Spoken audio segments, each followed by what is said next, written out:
নাদিয়া আমার ছাত্রী। আজকে পড়ানোর সময় তার বইয়ের ভাঁজে একটা রঙিন চিরকুট পেলাম, যেখানে লেখা ছিল, বড্ড বেশি ভালোবাসি স্যার। আমি অবাক হলেও ভেতরে কোথাও যেন আগে থেকেই বিষয়টা বুঝতে পারছিলাম।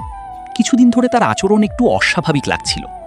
পরে তাকে স্বাভাবিকভাবে পড়ানো শেষ করে যখন রুম থেকে বের হচ্ছিলাম, তখন নাদিয়া বলল, স্যার কিছু বললেন না? আপনাকে যে চিরকুট দিলাম। আমি বললাম, সেখানে তো উত্তর দেওয়ার মতো কিছু পেলাম না। তুমি নিজের কিছু কথা লিখেছ, সবসময় সব কিছুর উত্তর হয় না। কিন্তু আমার তো উত্তর চাই। অপেক্ষা করো, পেয়ে যাবে। আমি আর কথা না বাড়িয়ে বাসা থেকে বের হয়ে এলাম। হয়তো এটাই ঠিক ছিল, এই সম্পর্ককে আর সামনে এগোনো ঠিক হবে না।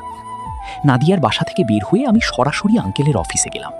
সময়ের আগেই চলে গিয়েছিলাম বলে আঙ্কেল একটু অবাক হলেন। কি ব্যাপার রাফসান, কেমন আছো? আলহামদুলিল্লাহ আঙ্কেল, ভালো আছি। বলো, কি বলতে এসেছো? আমি নাদিয়াকে আর পড়াতে পারবো না, তার জন্য অন্য শিক্ষক রাখবেন। কেন? আঙ্কেল, সে আমাকে পছন্দ করে ফেলেছে। আমি চাই না বিষয়টা সামনে এগিয়ে যাক। আমি চাই না ওর পড়াশোনা নষ্ট হোক। ও খুব মেধাবী, তাকে ভালোভাবে গড়ে তুলতে হবে। তুমি কেন দূরে সরে যাচ্ছ? কারণ আমি একজনকে ভালোবাসি, খুব বেশি ভালোবাসি, কিন্তু সে এখন আর আমার নেই। আমি জানালাম, সে মেয়েটা আমার জীবনের ছিল। আমি চাই না নাদিয়ার জীবন আমার মতো কোথাও আটকে যাক। আঙ্কেল কিছুক্ষণ চুপ করে রইলেন। তুমি কি জানো মেয়েটা তোমাকে কতটা গুরুত্ব দেয়? জানি, কিন্তু সেটা ঠিক পথে না। আমি অফিস থেকে বের হয়ে এলাম। রাত বাড়ছিল, কিন্তু মেসে ফিরতে ইচ্ছে করছিল না। জীবনটা হঠাৎ করেই কেমন এলোমেলো লাগছিল। রাতে মেসে ফিরে দেখি সাদ্দাম অপেক্ষা করছে। ভাই, আফরিন আপু এসেছিল। আমি চমকে গেলাম। কখন? বিকেলে।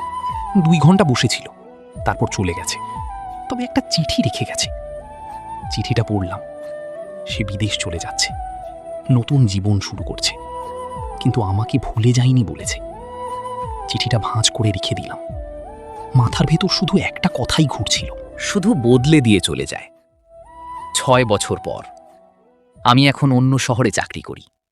সবকিছু বদলে গেছে, কিন্তু কিছু স্মৃতি এখনো একই রকম। একদিন অফিসে রিসেপশন থেকে জানানো হলো, একজন মেয়ে এসেছে আমার সঙ্গে দেখা করতে। নাম? আমি চমকে গেলাম।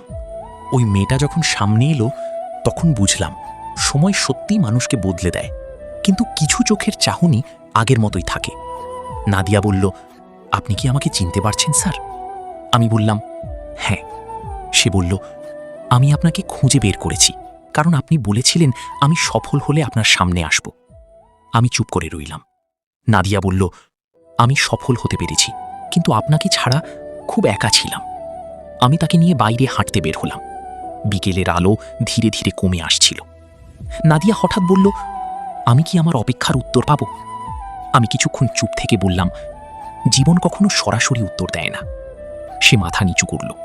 আমি তার হাতটা ধরে বললাম, কিন্তু যদি তুমি এখনো বিশ্বাস করো, তবে সামনে অনেক কিছু আছে। রাত নামছিল, দূরে আজানের শব্দ ভেসে আসছিল। নাদিয়া চুপচাপ আমার পাশে হাঁটছিল, আর আমি ভাবছিলাম, কিছু গল্প শেষ হয় না, শুধু সময়ের সাথে নতুনভাবে শুরু হয়।